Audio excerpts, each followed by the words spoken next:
Welcome to CLIC Connect. I'm your host, Craig. So excited today. We've got a good friend of the show. He's one of the most brilliant people in the hospitality sector, Mr. Dani Leffler. And we're going to bring him out right now. But before we do that, I do want to thank our production partner, Red Roof Franchising, for helping us with the show. They've been with us from the beginning. Give Matt Hostetler a call. You're looking for a soft brand. You're looking for an extended stay, multi-tier property, give them a call. You know, their economy properties are doing great as well. So make sure you tell Matt that Producer Dani and I sent you, and they'd love to talk to you. Thank you very much. Now, Daniel, welcome back to CLIC Connect. How are you, my friend? I'm terrific. It's great to be here. Great to see you again. Thank you for the invite. Absolutely. And you know what? I was so sorry we didn't get a chance to sit down and film something at the lodging conference. I wanted to have you on the show again real quick into the season so that we could talk about a plethora of subjects. And do me a favor, would you tell the audience again about yourself and your firm? Sure, happy to. Daniel Lessler, I'm the co-founder, president, and CEO of LW Hospitality Advisors. We're headquartered in New York, and we have boots on the ground throughout the United States. We're a team of about 43 professionals. We have three silos of business. Silo number one is appraisals, market studies, feasibility studies, lots and lots of litigation-related work for a whole myriad of reasons. The second silo is an asset management function, and we do provide traditional third-party asset management where we oversee day-to-day operators. We also do a fair amount of receivership work within that silo. And also within that silo, we do a lot of advocacy work for folks who we very respectfully refer to as newbies to the hotel space. Smart, nice, sophisticated folks who, know and understand real estate, finance, et cetera, but a little bit lacking on the hotel knowledge. And then the last silo is a predictive analytics platform, LARC, Lodging Analytics Research and Consulting. Wonderful. I like it that you're out there because, helping the newcomers to our side of the commercial, industrial, real estate fence, I think is something that's going to be sorely needed as we move through this year and an election year. But that's a whole other story. Daniel, we have a ton of CMBS loans coming due. And I know you've got your finger on that pulse. What are you seeing, thinking, hearing out there?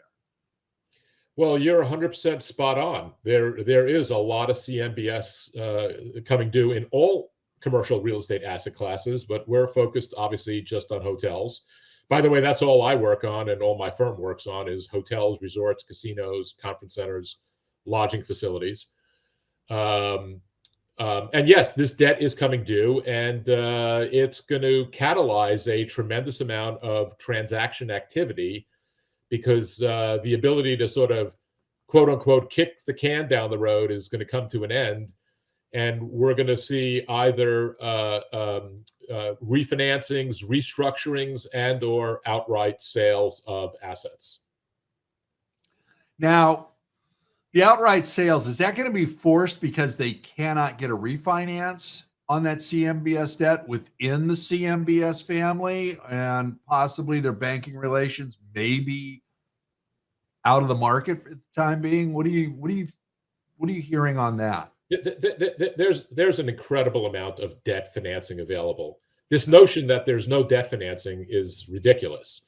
There's lots of mortgage money out there. The challenge for most folks is that you have to pay a market return today, whereas 36 months ago, borrowing money was practically free.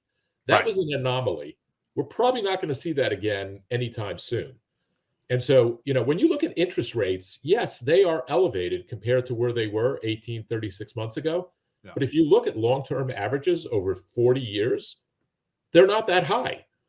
And so there's money out there. You just have to pay for it. And so the challenge for, existing debt facilities is that, they were financed at half the cost of what it would cost to refinance today. So That's where the challenge is going to happen. I agree. And, when I started in the 70s, we had residential mortgages at 19%. Okay. And you know this better than I do, that the real estate market cannot simply just be shut down. So what did we do? We got inventive. Ground leases really, started hitting a full stride back then. You had exotic documents created, land contracts and all-inclusive deeds of trust where it wrapped around the existing loan if it was a case of being assumable. And I agree with you. I think the ability to refi your hotel is there. Now, I have a monthly lenders call with 16, 17 different lenders minimum, and they're all making loans. You may not like the terms, but money is available. It's interesting. You talk about the 1970s. I think you're a little bit older than me, but I remember vividly the 1980s when I started, and prime was at 22%. Right. And the notion of these challenges coming up for existing sponsors, when you look back, right, somebody's problems become somebody else's opportunity, and there's an incredible amount of equity money out there as well chasing yield. Hotels are an incredibly desired asset class today.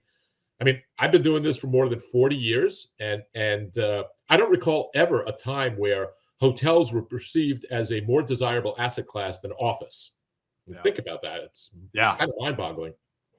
It is, and I couldn't agree more with you. It's, office, multifamily, light industrial have been, the favorite children, and we've been more like the redheaded stepchild half the time. But it's funny because you've got, I know New York's got its set of problems, but LA does, San Francisco does, Chicago, any of the urban core top 25 markets in the nation. They haven't been able to get people off the couch or out of the house and back into the office. And till they figure out, one, that they've got to find an office space that enhances the employees and gives them a more creative space that they want to go to, that simply isn't going to happen. And I'm not talking about putting in, foosball machines and pizza parties, every week. We've got 8 of the top 10 AI firms now based in San Francisco, and they've been either leasing or subleasing a tremendous amount of office space. And I think, I don't know if AI is going to be the savior, but it's certainly pointing things in a new direction, because you've got a lot of offices that have the latest and greatest of everything that were sitting there empty. New York, I'm sure, has got some of that as well, plus property that just doesn't function as a good office space anymore. And I never believe the press when it comes out that, hey, this 32-story office building was sold and it's going to be turned into housing. I just don't buy it. It's too expensive. Okay. Water in, water out for one, air conditioning, heating for another, electric